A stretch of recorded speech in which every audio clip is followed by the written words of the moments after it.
class? Well, yeah. Okay, so then you've literally demonstrated that these things exist. Yes, and I'm saying that Now, if there's you do no that on an present, overall there's not any. now think about it. You do that for the overall environment. We have literally billions of human beings that are putting stuff into the air all the time that is going to cause that type of impact in this environment in the same type of way that we see it in that controlled environment. But it's because it's going to be the increase in the proportion that exists.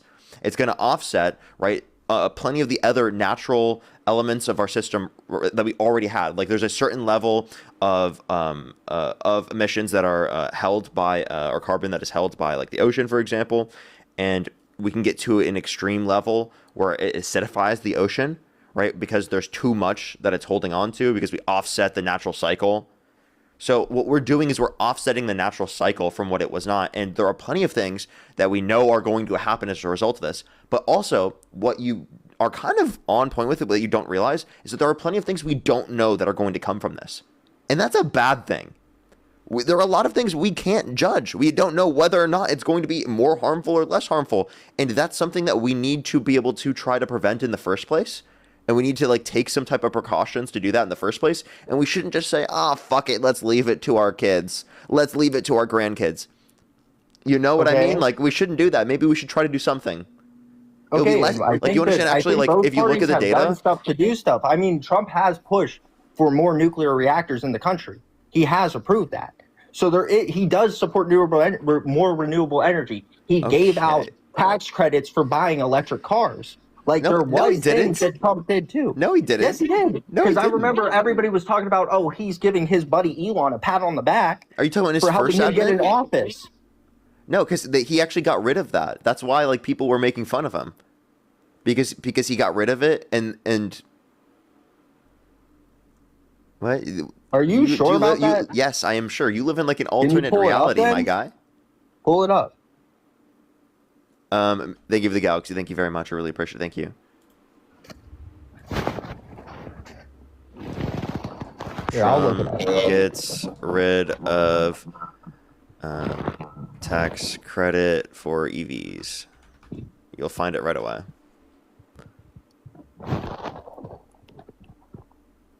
Oh, here we are. Yahoo Finance, CNBC, USA Today. Even Musk called for it. That's just glazing Trump, bro. That's just glazing Trump. That's so nuts. That actually like harms his business. That's just so ridiculous, dude. Yeah, but the original credit was established in 2008 under George W. Bush. So, I mean, like, that was a Republican who first implemented the tax credit. Wait, the tax credit, I don't think it was implemented. Wait. Where'd you get that? Where'd you get that? I just looked it up. I said, did Trump get rid of the EV tax credit? Who implemented it first? The original federal credit was first established in 2008 under the George W. Bush administration. Okay.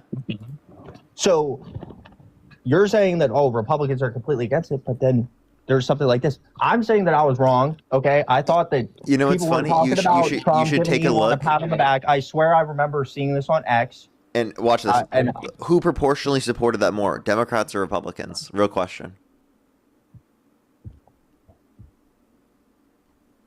Well, should anybody be supporting it is a better question. I mean, like, should we really be giving these businesses just money too? Like, is that really fair to, like, those businesses compared to other businesses? Like, I don't, like,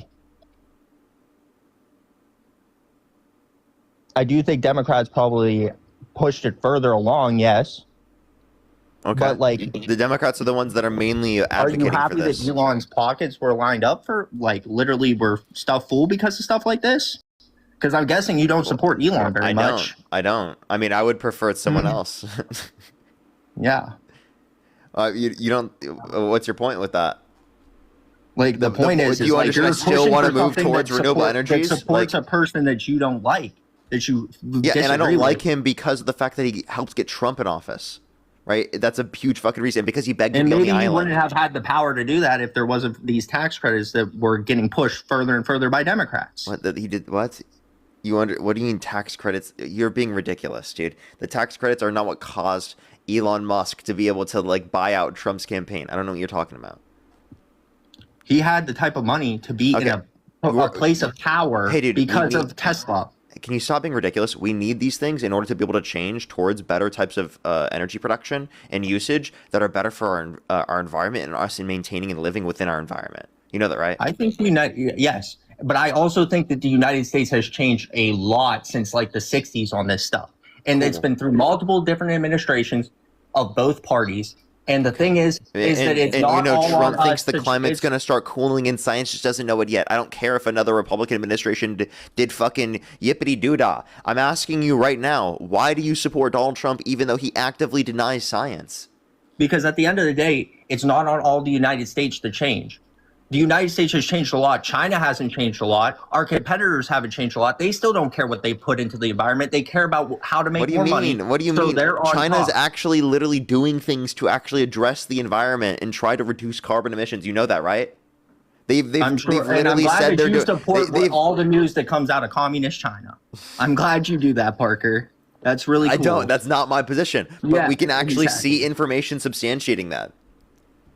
Okay. And how much have they done compared to us? I guarantee it's probably very little. How much have they done? I think that, I think that them addressing it at least addresses the people's concerns that are saying like, oh, they're not addressing it at all. They haven't done as much as us. Well, that's not because of people like Trump. We're doing less because of Trump. You know that, right? Well, China's catching up, so we have to do what we got to do to stay on top. That doesn't mean, we're not doing that when we don't invest in renewables. We're not doing that when we make our economy not as good as what it would be in terms of the growth pattern under a Democratic administration if we didn't have tariffs imposed, if we didn't go to war with Iran, right? We'd be in significantly better conditions for growth. So you know what's causing? You know what's causing? Wait, hold on. Let me pause real quick. You know what's causing China to get closer to our size in GDP? Republican administrations. Well, that's because not true. You guys are so bad with the economy, and you guys make the growth rate worse off every single time you get in office. Right? We have to come back, and then we're trying to fucking gain back everything that you guys lost and pulled us back on in your administration every single time. It's ridiculous. Well, that's not true because China's GDP has come to a grinding halt since being placed on tariffs. And I think you know that's true. They've been stuck at 14 trillion now for like years. What's your source? They are not 14 trillion. Right? I just want to leave it. They're well above that. Look up China GDP. Are you going to say like, oh, I don't trust any of the numbers. I'm only going to trust the numbers that I come up and pull out right out of my ass, actually. Well, actually, I mean, there is stuff on that, too, that like the stuff that comes out of China. That their GDP in 2024, they were 18.4 trillion. 18.74 trillion. And like, let's look at the rate. So they grew from... Yeah, their economy is literally growing at a faster rate than ours. 5, 6, you know that, right? 7, 8. Okay, but they've been at since let's see, 2015, 2016, 2017, 2018. So they've been growing like yes, they're still growing, Parker. Like I get it. But but also at the same time, like there is stuff that has done like basically the lights in China, like they look down in the night. And they're like, dude, you're just coping. Stop! You're just coping right now. Can you just address the points? And also, let me ask you this question: what do you want me to address? Why do Democratic areas in the United States have significantly better economies than Republican areas in the U.S.? There's also areas that are run by Democrats in those areas that are some of the worst economic areas. Name one big Republican city in the U.S. that's doing really good economically. Big Republican city? Yeah. Do you even know any off the top of your head?